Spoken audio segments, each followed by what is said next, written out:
I'm so happy that Christmas is here again. I know, I love this time of year so much. The lights, the animated holiday specials, the snow, the animated Christmas movies.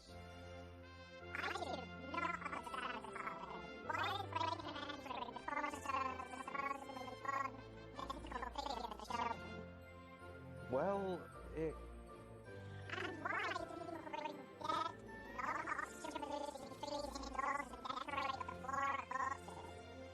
Holy shit, what? Why would you... Never mind. I'm just glad to be out of hell. Even this dull little space with you three losers is a nice change of scenery. Again, thank you for coming, Mephistopheles. Oh, yeah, thanks for inviting.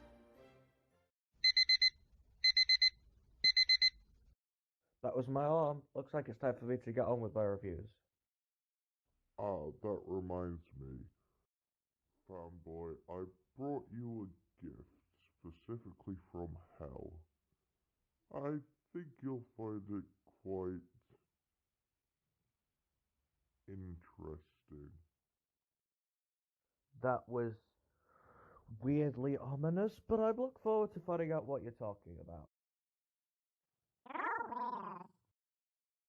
Hello, I'm the Ultimate Fanboy, and Merry Christmas, everyone. I love Aardman a lot, and I've wanted to review an Aardman film since I started, so here we are. And I'm just going to say this right out of the gate, this is my favourite Christmas movie of all time. Not favourite animated Christmas film, favourite Christmas film of all time. So without further ado, let's look at Arthur Christmas. The story is that a clan of Clauses continuing to the modern day exists in which the job and title of Santa gets passed down from father to son. The current Santa, Malcolm, is at the point where he should be retiring, with it being his 70th mission, and the fact that his son Steve handles the majority of the mission, much to the chagrin of the Grand Santa, Santa's father, who wants Christmas to be done the way it used to be. Malcolm is supposed to retire and pass the title of Santa on to Steve, but instead decides to keep the title for an extra year. Grand Santa, Steve, and Malcolm all butt heads over how Christmas should be run. Meanwhile, Steve's younger brother Arthur tries desperately to keep the peace with his own Christmas cheer. Arthur discovers that a child's been missed, and both Steve and Malcolm dismiss it as an insignificant marginal error. He teams up with both Grand Santa, who wants to prove that he could still be a good Santa after a disastrous flight years ago, and a hyperactive elf named Bryony from the wrapping department, to fly around the world and deliver the present while everything seems to be going wrong all at once.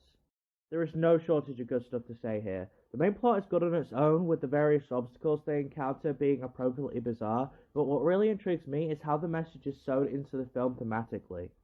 In most stories where technology versus tradition is presented, in most stories they tend to pick a side, either saying that the old ways are outdated and people that like the old ways are stubborn, or saying that technology has gone too far and it doesn't have the same heart as the original classic ways. But they don't do that here. Instead, they go for the perspective of neither being right or wrong, highlighting the importance of the middle ground for the sake of making people happy at Christmas. Tying the core conflict into what starts the story off. This is an incredibly timeless message, as the classic versus new argument will always be going on, especially when it comes to Christmas time. The film is incredibly detailed in a number of ways. When it comes to the comedy, it's incredibly varied, but when it's seen with lots of action, they cram so many visual and auditory jokes into such a short amount of time, and it's absolutely brilliant. The high-speed energy is so fun to watch, and it's laid out so cleverly, which makes it great to rewatch just to see all the jokes you missed. I love that they fixed the turkey or the naughty and nice scanner. It's all so good. On top of that, there are a ton of jokes outside these scenes that are laugh-out-loud hilarious. In fact, practically every joke hits the mark. There's also a ton of detail in the animation. The beautiful environments, or the technology and mission control, or even seemingly smaller stuff like this opening scene with Arthur in the letter room. Not only are there tons of individual Christmas knickknacks, each with great detail, but also you can see every individual fiber on his sweater here. I'm also a sucker for snow and winter settings in animation, And this film has that in spades. Even though it doesn't use the classic Aardman style, I love the character designs. They're distinct while mixing cartoony and solid aspects expertly. It reminds me a lot of Ratatouille in that aspect. And the character designs reflect their personalities really well, like Steve's military uniform or Arthur's Christmas geek look, without it being over the top. The best aspect of this movie is the interesting dynamics that the characters have. They're also pathetic in their conviction. Despite their flaws, they pull through and remain likable. None of them have the villain label slapped on them, even though most movies would resort to that.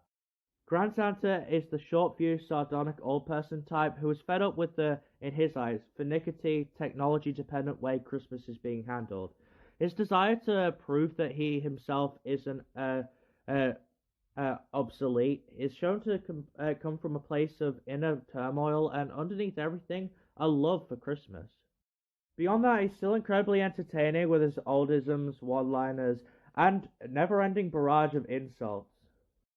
Malcolm, as the current Santa, is stuck between wanting to settle down and relax and wanting to keep his authority and esteem despite the fact that he's not actually doing much. His dilemma is a distinctive one, and his general incompetence is fun to watch. Plus, he's shown to still care about his family and the holiday more than the title, even if it takes a while to shine through his ego. You might think Steve would be the most unlikable, but they do a good job of making him as balanced and sympathetic as the others. His corporate language and analytics-obsessed mindset, paired with his strict and aggressive manner, is supported by the fact that he's incredibly intelligent and exceptional at what he does. His imperative is success, and he achieves it, even if it comes across as cold and uncaring sometimes. And his frustration at not getting the credit he deserves while also getting blamed for everything going wrong is completely understandable, and he's shown to care deep down. I'm not going to say much about Bryony except that she is amazing and everything she says does is awesome and funny and badass. Mainly comic relief, but she's easily the best example of that category.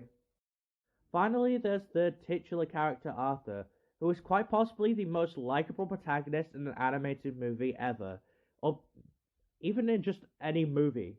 His optimism and sheer passion for Christmas is so compelling, as is his persistence. He will do anything just to make sure that everyone has the perfect Christmas. He just wants everyone to be as happy as possible, and does everything in his power to hold everything together and spread Christmas cheer, even with discord brewing everywhere around him. But like the other characters, he's notably flawed. He's constantly messing everything up with his clumsiness and lack of skillfulness in anything, and on top of that, his continual and irrational anxiety surrounding absolutely everything constantly gets in his way. However, the film shows how he overcomes these obstacles for the sake of delivering, pun intended, the perfect Christmas. His persistence in the face of ridicule and adversity makes him a very charming character, which makes the moment where he does relinquish his goal even more effective, and the moment where he finally succeeds even more cathartic. An incredibly entertaining ensemble of personalities, to say the least.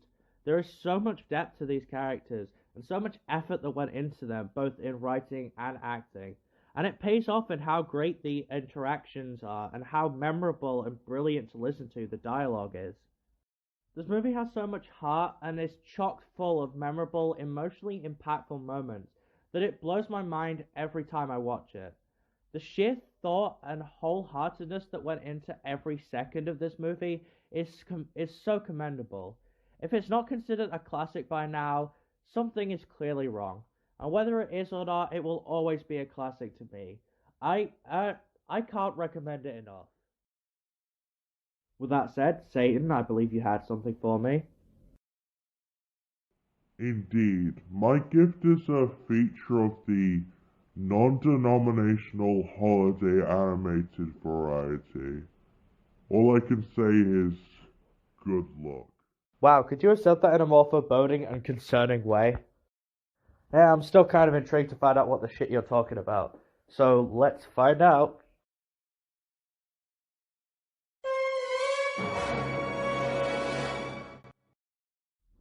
Oh, sweet gingerbread flavored fuck, not that.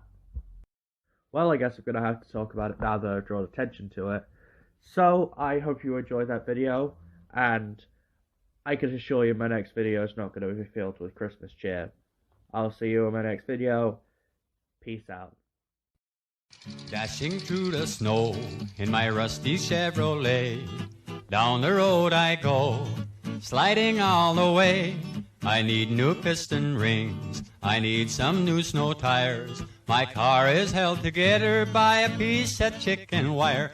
Oh, rust and smoke, the heater's broke, the door just flew away. I light a match to see the dash, and then I start to pray. The frame is bent, the muffler went, the radio, it's okay. Oh, what fun it is to drive this rusty Chevrolet.